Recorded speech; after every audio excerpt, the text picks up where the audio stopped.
What if I told you that entire cities depend on what happens after hours? When the lights dim, the real work begins.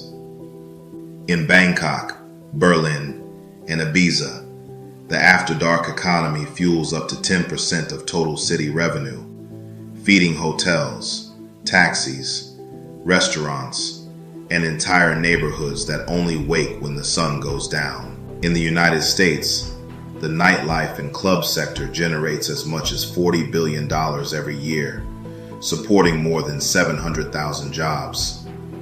That's about the same size as the United States Air Force and Navy combined. Welcome to the seedy side.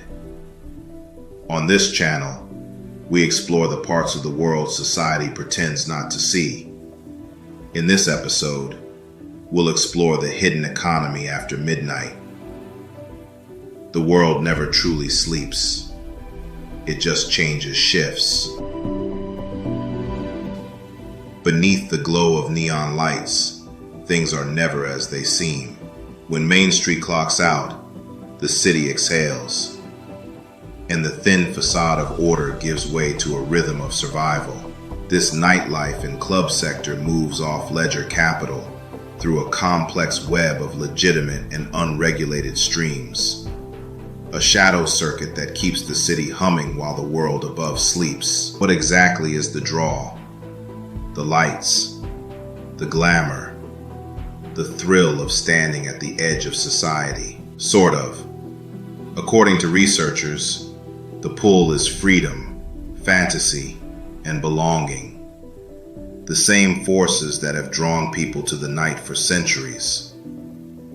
After dark, the usual hierarchies and rigid social structures blur. The accountant becomes a dancer. The driver becomes a DJ, a confidant, a guide. And everyone can afford to rent a sense of status. Clubs sell controlled chaos, a pulse of indulgence amid the streaming lights. A place where rules loosen, but still feel safe. In the shadows of that chaos, anonymity offers a ritual of release. For those who feel trapped by daylight expectations, the night becomes a few stolen hours to reinvent themselves and disappear again before dawn. In this space, there is a place for every fantasy, every personality, every human desire. Here, the outcast finds family.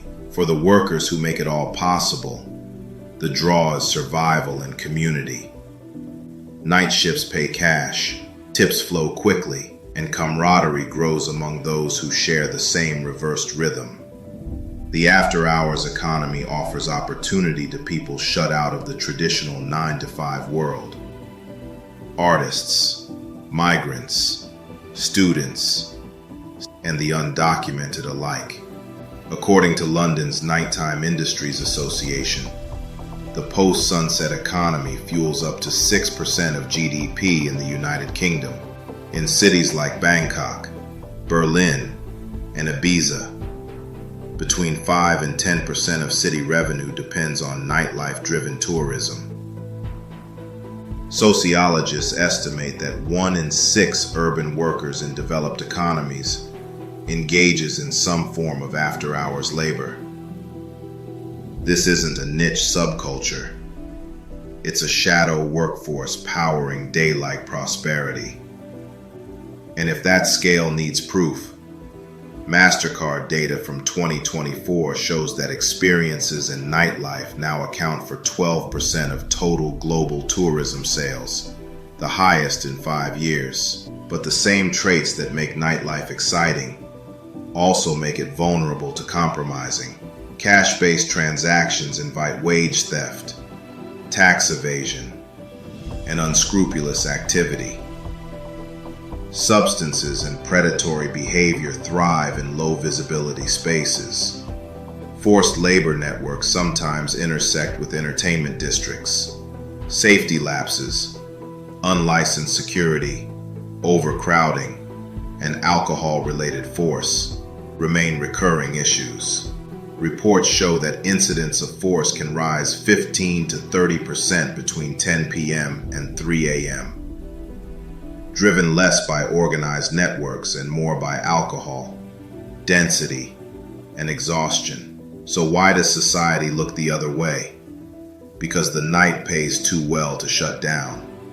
City governments collect millions in licensing and tourism taxes from nightlife. Law enforcement often balances containment with preservation, maintaining order without killing economic momentum. For citizens, the night serves as a social pressure valve, an arena for sanctioned deviance that keeps daytime civility intact. After all, if the deepest human desires were locked away, would society face something far less manageable? And history shows that the same elites who condemn indulgence often privately invest in it.